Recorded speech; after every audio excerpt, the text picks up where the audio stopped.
Welcome everybody, another great turnout. This will be the last constituency committee of ever, really, because they've been abolished by the administration.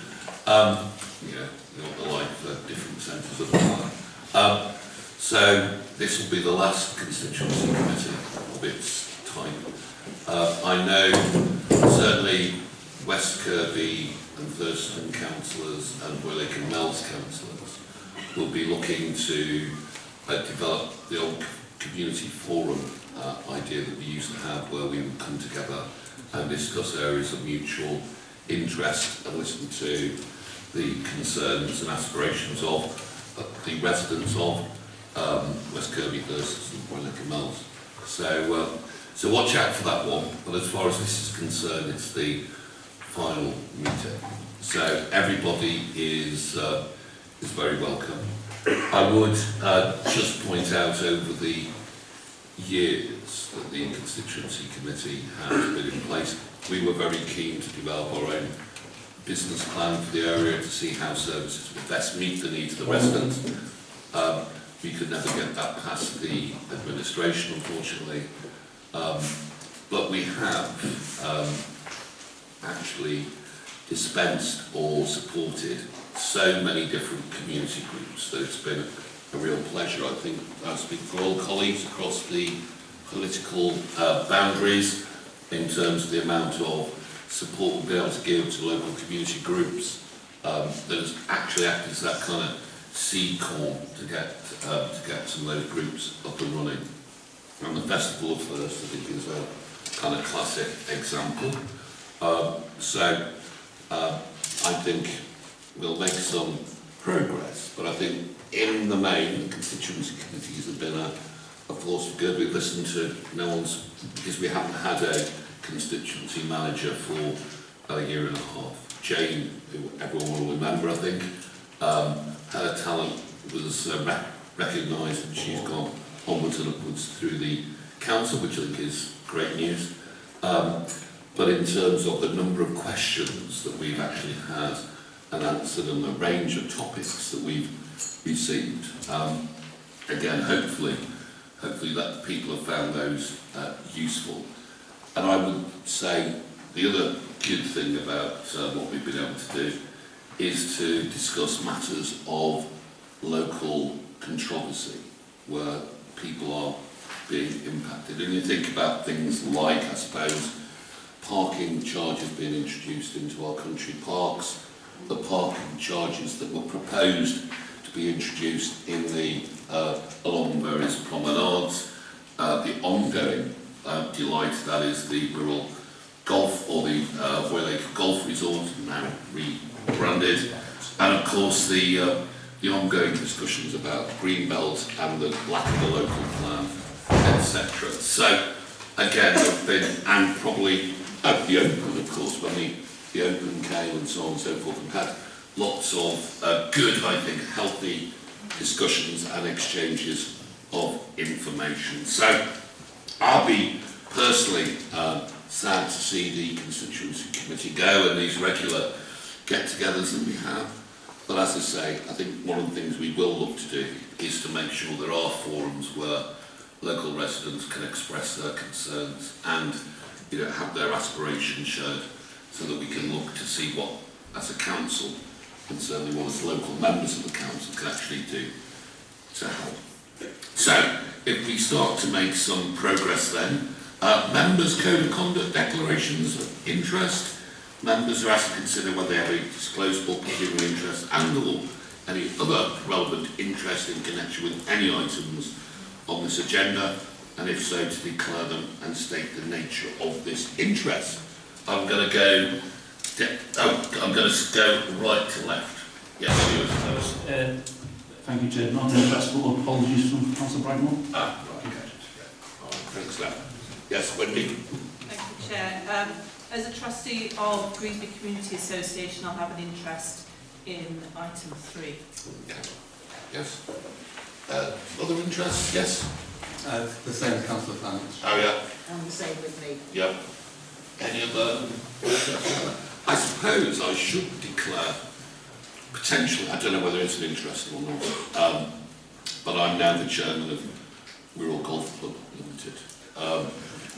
And as we probably talk about the golf resort, I don't think I have any pecuniary interest in that, but I'll just declare it before anyone sort of starts jumping up and down.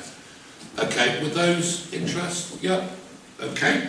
Next item I've got, or haven't got, but I will put it on anyway, is apologies. Do we have any apologies? We've already talked about Phil Brightmore. Any other apologies anyone's got? Yeah, Andrew Gardner. I've also got Mike Sullivan, who tells me he's in Berlin. Might be very cold in Berlin. And the Mayor, of course, sends his apologies. He'll be conducting any duties. Any other apologies that we're aware of? No. Tony Smith. Oh, Tony, yes. I think, did you mention Tony? Yeah. So Tony Smith as well. Okay. Super. Next item we go to are the minutes, pages 1 to 12. Are we content that they are a true and accurate record? Yes? Yeah? Yes. That agreed? Okay. Next item we go to is the Wirral West Community Fund. And I think our constituents, our standing constituency manager, one gig only, is going to take us through that. So away you go. Thank you, Chair. So this report deals with the committee's community fund and contains some recommendations for which groups should be funded. So I'll just go through the highlights of the report.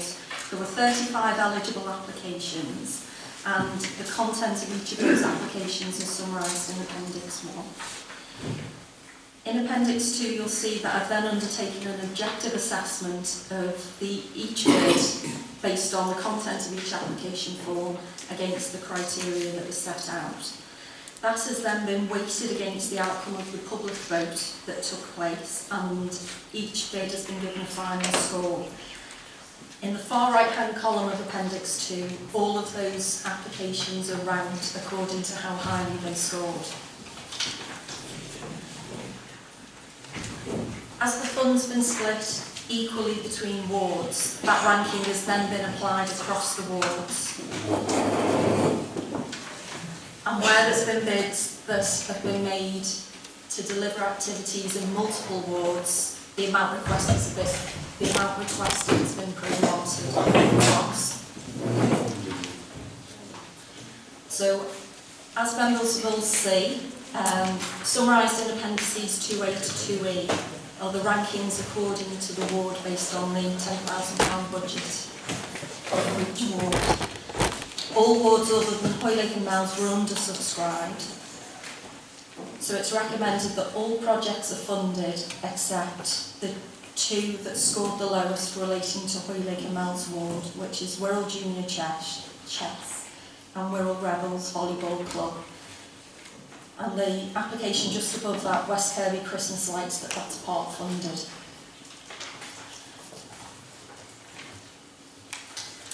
They're the recommendations that I've made based on that assessment, but it is ultimately a decision for the committee to take. So I'll hand that back to the committee now, and I'm happy to take any questions. Okay, thank you for that, Caroline. Couple of things, really. I'm sure, given the process that we've gone through, we can agree those funds as those projects as listed. Yeah, we do agree that. The other one that I'm a little concerned about, and I'm not sure what progress we can make with regards to the defibrillator for Bertram. So one presumes they put the bid in on the basis that they had other things planned, so they put a bid in for a defibrillator. They will have, no doubt, been worried about not having one after the ambulance service had been there. So they might well have rejigged what investments they were going to make in order to get that. And now it appears as though, they could be deemed ineligible. But, I mean, what's the committee's view? Is the committee's view that we should find a way of funding that, given it was only a kind of a technical error that they made in not understanding the rules and wanting to protect the tennis players, one presumes, the people there, to make sure that their health and safety was protected. Are people broadly in favour of that as an approach? It seems to be the human and decent thing to do. But people... Was of interest, how much was it? About £1,000, but I think it is still in the list. Is it? Yeah, so it is still on that list. Can I just... Yeah, of course you could. I don't quite know how the defibrillators are rated, but are they not rated on the basis of the maximum potential use and footfall?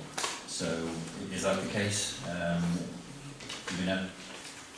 The North West Ambulance Service do an assessment, and they did indicate that it was needed within that geographical As area. long as they think it's okay. Oh, yeah. I don't want it down some back alley where no one's going to use it. Yeah. It has to be somewhere that's useful. Yeah.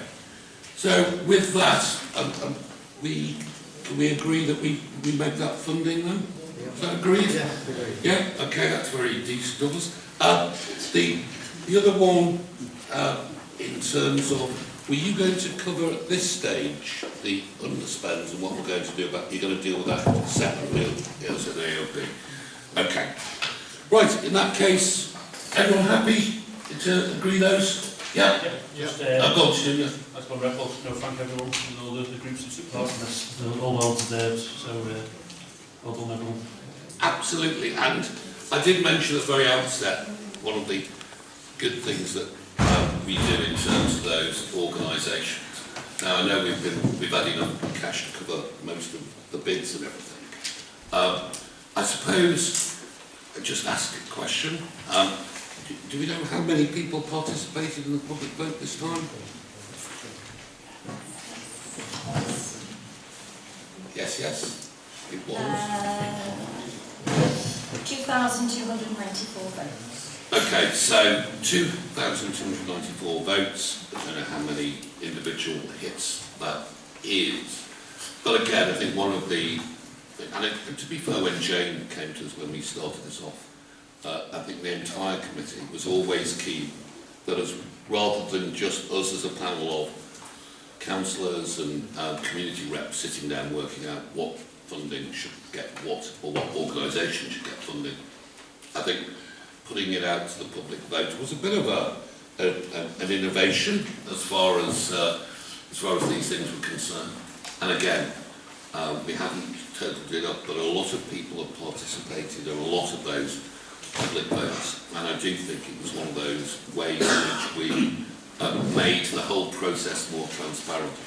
And I think you've mentioned this before, Wendy, one of the key things, the key benefits, was not just that there was a vote, but the fact we used to hold a meeting, or we'd hold a meeting where everyone who was asking for funding, I think this is right, isn't it, Jerry?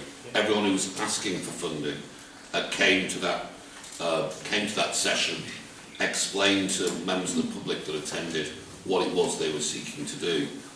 But as well as speaking to the public, it was speaking to each other, and the connections that were made around through those community groups and the mutual support that was derived, again, I think was a really beneficial process. And I hope going forward that whole process isn't lost. So certainly a good point, Stuart. I think we should place on record our thanks to all those groups that have applied and to the many residents that have participated in the public votes, certainly this time round, but also in previous years. So can we do that?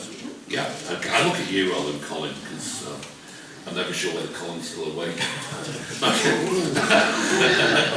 Only because I bore him, enormously. Okay. All right. So next item, I think we find. I don't know whether if I've got the agenda here. The urgent Cllr consultation, and Jacqui has come along to talk to us about that. I know people will have quite strong views, and I've heard some of them floating around. But one of the things I found vaguely disconcerting around this, Jacqui, Wirral West doesn't actually have any of these walking centres, does it? No. So, whilst everyone's really worried about losing theirs, we never had one in the first place. So but nonetheless, you're very welcome to come along and tell us where we're up to on the consultation. Thank you very much, Chair, and I appreciate you inviting me back to give people an update on the urgent care transformation work. So I'm Jacqui Evans, I'm Assistant Director with the lead for Unplanned Care and Community Care Market Commissioning, working for Wirral Health and Care Commissioners. So thank you for having me here this evening. I'll try and keep this very brief. I know you've got a full agenda.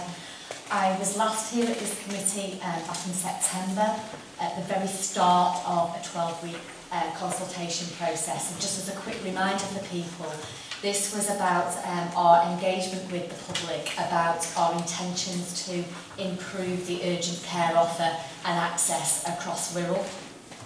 As the Chair has alluded, this was both around the implementation of an urgent treatment centre, which was a requirement from NHS England, and I'm going to touch on that in a moment, but it was also about the supporting community access and urgent care offer, of which we have a huge variance across Wirral in terms of a variety of walk-in centres, minor injury services, which were open different hours and providing different things. So all of that was as part of the consultation work. So to try and give you an update of where we're up to, and we, as I go through this, I'm not able to give a definitive position yet, but I'm going to be honest with you about where we're up to, and if there are any pertinent questions, I'll do my best to answer those at the end. So consultation concluded on the 12th of December. Since that time, we have been looking at analysing all the information that's come back, and actually because we've had so much information, we've actually got an independent analysis company to come in and pitch are working with us to do that independent analysis and do all the number crunching, so that we do have that independence as well. That report and summary is due back probably early April, possibly third week in April at the latest. What we've also had are a number of alternate variations of proposals from other providers and including some of the primary care federations, and we've been duly going through those and considering those proposals in a significant amount of detail. So clearly now what we need to do is await that final analysis from the independent organisation and put that together with the proposals to give that due consideration in the round.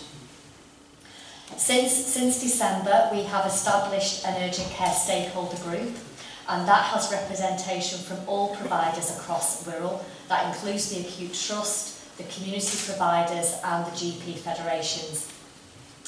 We have a strong commitment to work together, which I think is really important to face in terms of determining the services going forward. So that's a real positive, I think, that people are working together, and we are meeting monthly to review progress.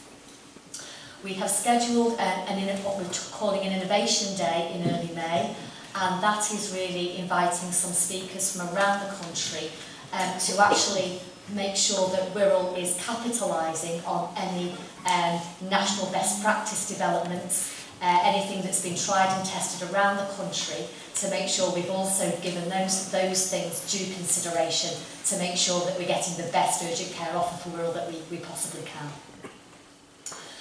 With regards to the urgent treatment centre itself, just as a quick reminder for people, there was a decision taken in February last year at governing body, the CCG governing body, to actually site the urgent treatment centre for the reasons I went through at the last meeting, to site that on the Arrow Park site and actually redesign the estate there so that we create a single front door, and that urgent treatment centre is primary and community care led. So you've got GPs and nurses running that urgent treatment centre. The intention then is that the emergency department is freed up absolutely for those people who really do need to be seen very quickly because they have a serious condition and need to see those ED consultants.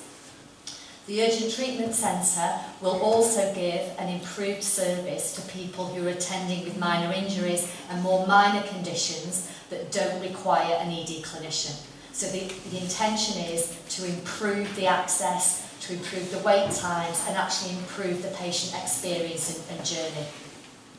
And we're holding firm to those. So what we have been doing since end of consultation is actually looking at how we develop and design that estate, that footprint, because there's people who know that site. We've got ED, we've also got the walk-in centre next door with the pharmacy, and we're looking at how we redesign that estate so that we have better patient flow, create a single front door, have better access to diagnostics. So that work is underway at the moment to redesign that estate itself, but also the pathways to make that a much better patient journey and experience, as I've said. We have also been working with some associated work. Those include things like transport and access, and also exploring capital to do the estate improvements. Unfortunately, we were unsuccessful with our bid to NHS England. They made available some funding across the country. We were very high up there, but unfortunately we missed out at the last moment.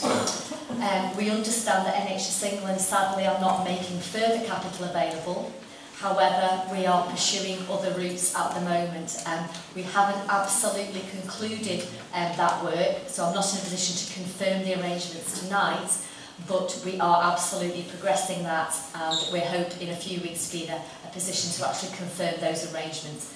But it remains our intention to improve the footprint and the buildings on that Arrow Park site to improve the facilities available.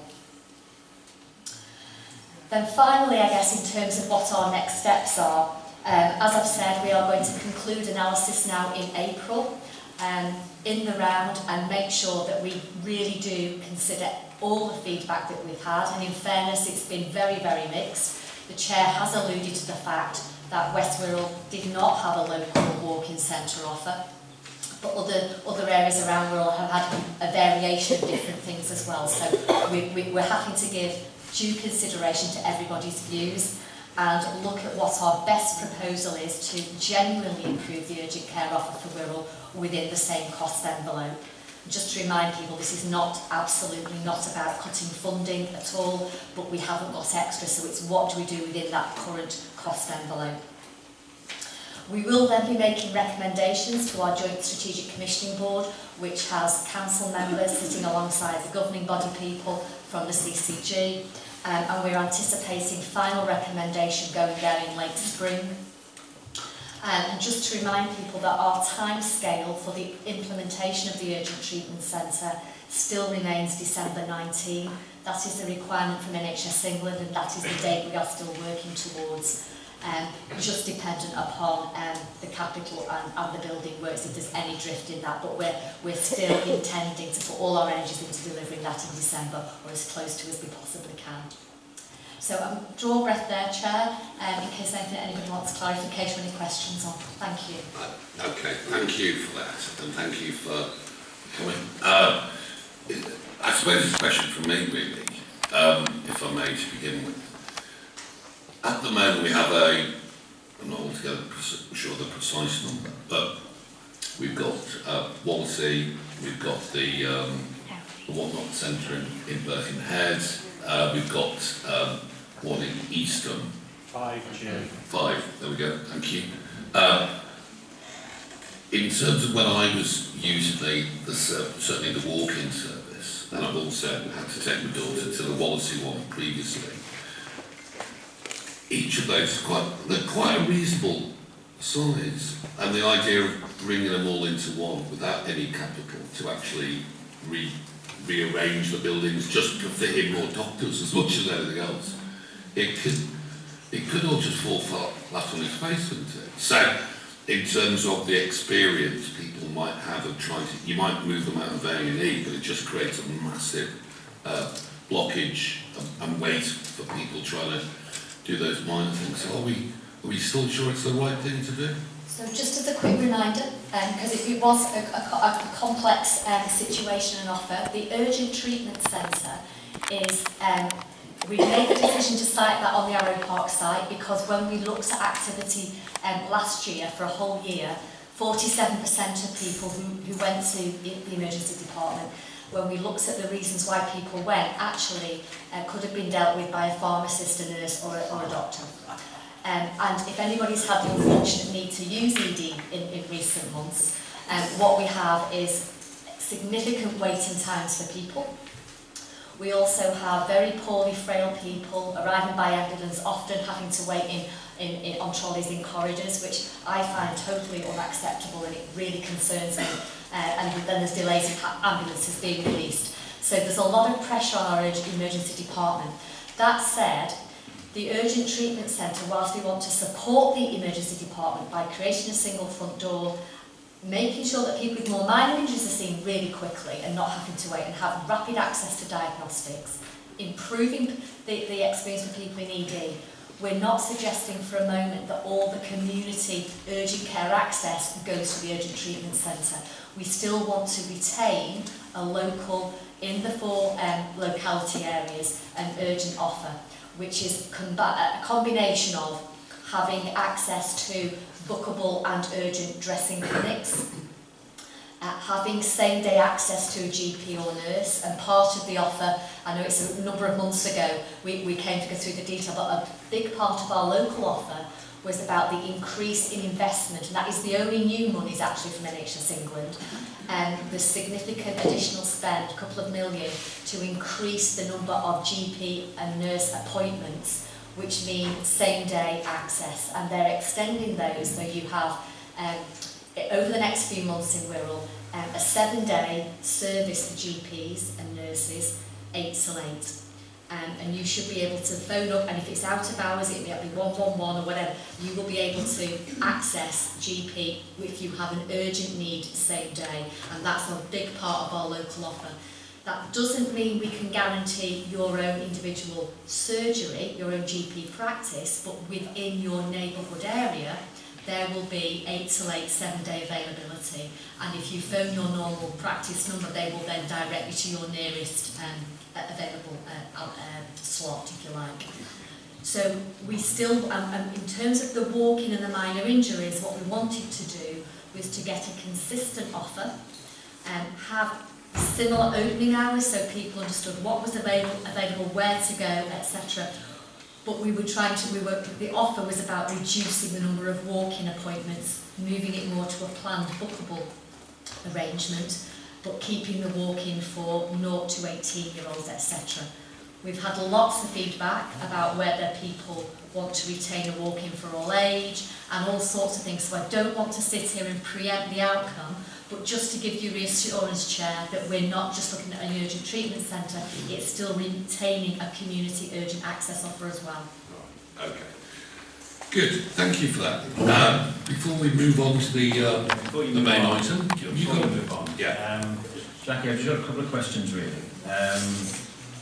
One is, you mentioned that we'd failed in the funding at the last minute. I wonder if you could just clarify what that reason was. And also, is it correct that pharmacists charge the NHS for doing a review? Okay, I'll answer both of those for you. So the funding, obviously NHSE are privy to all the reasons. We had been given an indication throughout the process that they were impressed with the Wirral bid and it was likely to be successful. Unfortunately, the timing wasn't great. We were in the last tranche for capital bidding, and it was at the time when Liverpool and the Carillion thing was going on, and a lot of the funding that would have been available was reduced. So we were not able to. We didn't meet the succession of being able to get that as a successful bid. So it was very disappointing. We are where we are, and there were very, very few systems in that final tranche that got any funding. With regards to the pharmacy charging, can you just elaborate for me exactly what you're asking and make sure I answer the question correctly? Again, forgive me, because it might be an urban myth, but I'd heard somewhere that if the pharmacist reviewed you on an annual basis, for instance, or he turned up and he took you into his boudoir, that there was a charge made to the NHS of £28. Is that something I've made up, or is that correct? Okay. I'll check the amounts that we pay. Pharmacists, as I understand it, there is a funding stream obviously for pharmacists, that pharmacists are funded, but there's no knock-on charging from pharmacists again elsewhere. I'm not aware of the £28, but I'm happy to check that and come back to you to confirm. I wonder what was going on in Tesco. Tony. Thanks, Chair. Jacqui, it's not working, yeah. It's 2 points. The first one's around communication and the second one about provision. You've just touched on the system clearly doesn't work now because people who could have just stayed at home, go to the GP, people who could have gone to the pharmacist, go to the GP, people who could have gone to the GP, go to A&E, etc, etc. Now, I'll talk from personal experience here. There's someone who had a good go at chopping the top of his thumb off a few weeks ago and decided not to go to A&E and went to the walking centre at Laing. I took a reasoned guess that I would get seen quicker there than what I would at Arrow Park. I think I was probably right. I was in and out in 15 minutes, which was fantastic. So everyone will be going, Jack. Yeah, don't go. Leave it for me, just for me, private doctor. Yeah, so my question really that's with regards to how are we going to actually tell everyone where they're meant to be going, because clearly we failed miserably up to now. And secondly, what provision actually is going to remain at the likes of Mill Lane, St Catherine's, etc., or is literally everything just about to get swallowed up by Arrow Park? Okay, so thank you for those pertinent questions. I absolutely agree with you about the communication point, and we've been very, very aware that whatever we do going forward, we have got to have a different communication strategy and plan, and think much more laterally about how we help the public understand what is available and when it's available in Wirral, and totally take on board your comments that it's confused at the moment and we haven't done a good job. So we've got that in our sights, and we are going to be talking to a number of stakeholders, including Health Watch, OGK, etc. about how do we help get that message out in a timely way and using the media far more effectively. So totally take on board that point. And I'm very happy to take any comments from any councillors about suggestions for your local neighbourhoods about what would help. Don't use Wirral here. With regards to the provision, I really do want to reinforce that the consultation was absolutely not about moving all the urgent care offer to the Arrow Park side, absolutely not. We are required to implement an urgent treatment centre by NHS England because on the back of the work that they have done, they believe this gives a better offer. And the urgent treatment centre is intended to be led by primary community care services, open a minimum mandated 12 hours a day. In the consultation, we suggested a 15 or 24-hour opening, etc. The local offer, we do want to keep access to urgent care in neighbourhoods, in localities, but it's a combination of some walk-in, some same-day GP and nurse appointments, some access to planned and urgent dressing appointments, those types of things. So, in fairness, I'm in a difficult position tonight because we're not quite at the end of analysing all the feedback. We will genuinely come back with an evidence base on we have listened, we have taken on board all the suggestions. This is our best recommendation now going forward, but it will not put everything at Arrow Park. It is absolutely about keeping access in the community as well.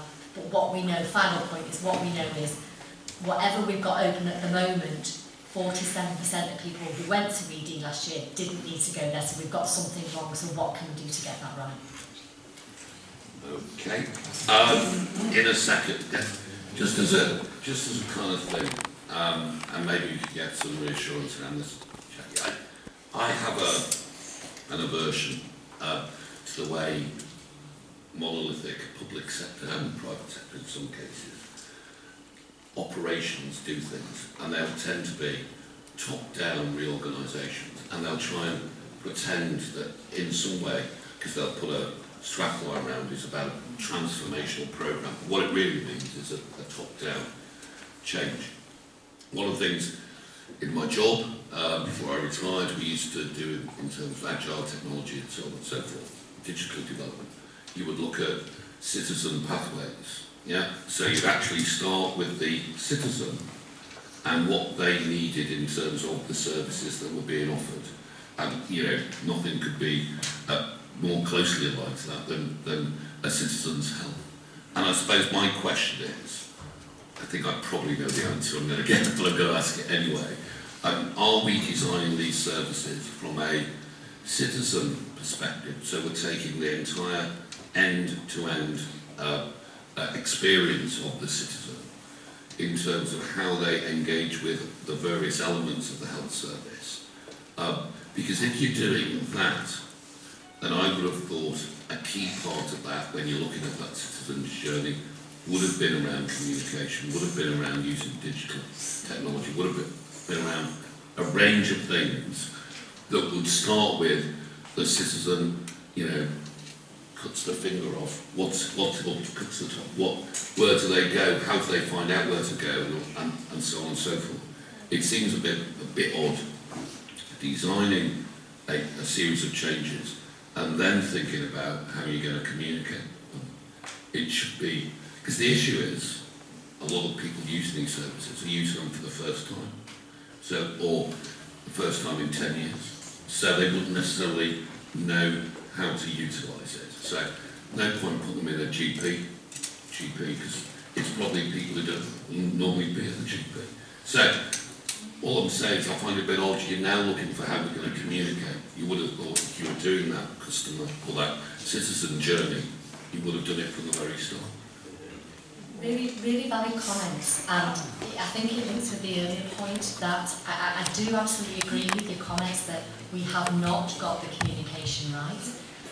We have not been clear with all rural residents about what is available and how you access them and where you go. I absolutely take that on board. We are not going to wait till the very end of this process to start thinking about communication.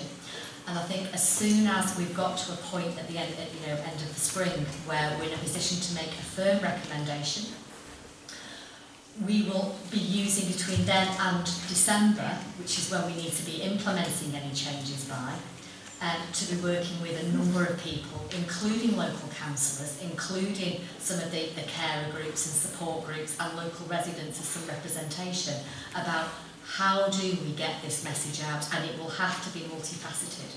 So it will be about using local press, it will be about putting leaflets in libraries, in surgeries, in wherever. We'll need to do a range of things. You're right about technology and tweets and Twitters and all those things. Because, it might not be that I use those things every day, but there'll be a lot of younger people who certainly do. So we've got to start getting smarter and using a wider range of communication methods. And I totally take on both yours and the previous comments around that totally. Just a final point on the patient and the resident pathway and journey. The restricting thing we've got is the demographic growth in Wirral, like everywhere around the country. We've got an ageing population, we've got the cost envelope that we've got. The only new monies are for these additional extended access GP and nurse appointments. So because the intention is that wherever you live in this country, you will be able to get an urgent GP or nurse appointment 8 to 7 days a week. And that is a big driver, so that should be a message that everybody knows about. And if there's a problem with that, then you're quickly told where you can go. But in the final considerations and recommendations, we will be doing as far as possible understanding the different population needs in Wirral. And what we know is there's a larger, frail, older population in the west of Wirral compared to other areas such as Wallasey or Birkenhead.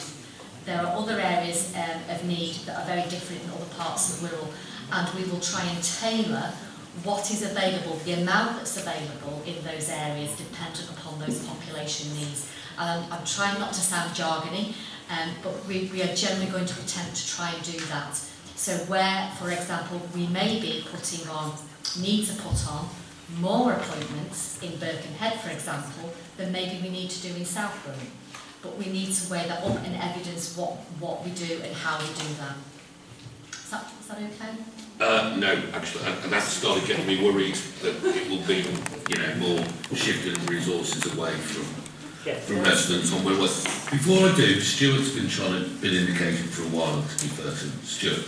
Thanks, Jeff. I think the answer to Mary's promise would be for the government to fund the NHS properly. Until we get a change of government or hold my breath.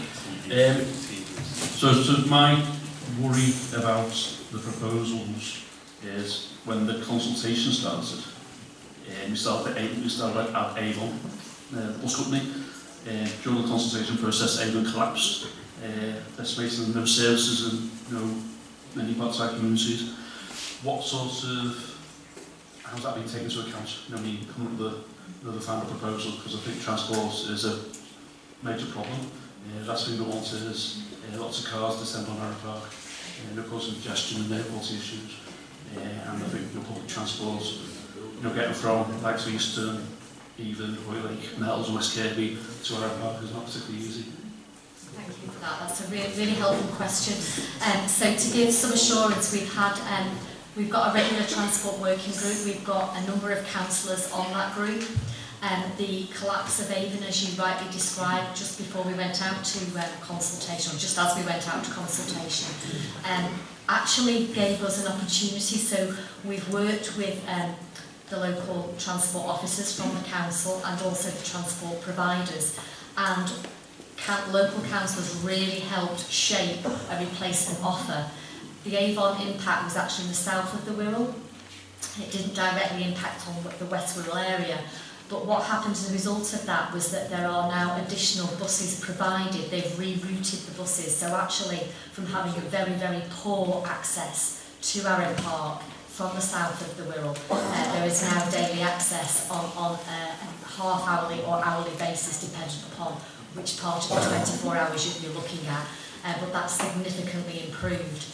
The commitment we have in the multi-transport group is that we are looking at the access across all neighbourhood elements of Wirral, in and out of Arrow Park, because it's not just if you need to get to ED, it's if you're needing to visit people who are, unfortunately admitted to Arrow Park. So that is being looked at, and a range of solutions, improvements are being discussed with councillors and with local council officers and transport providers. So that's active work at the moment. Okay, I'm conscious there's a large number of people here who are also here for the update with bated breath on the Wirral Golf Resort. So what I'm going to do, I'm going to ask Wendy, because I think you were a bit concerned about the misinformation on the buses. Gerry, and then Phil, you've been very good actually in holding back.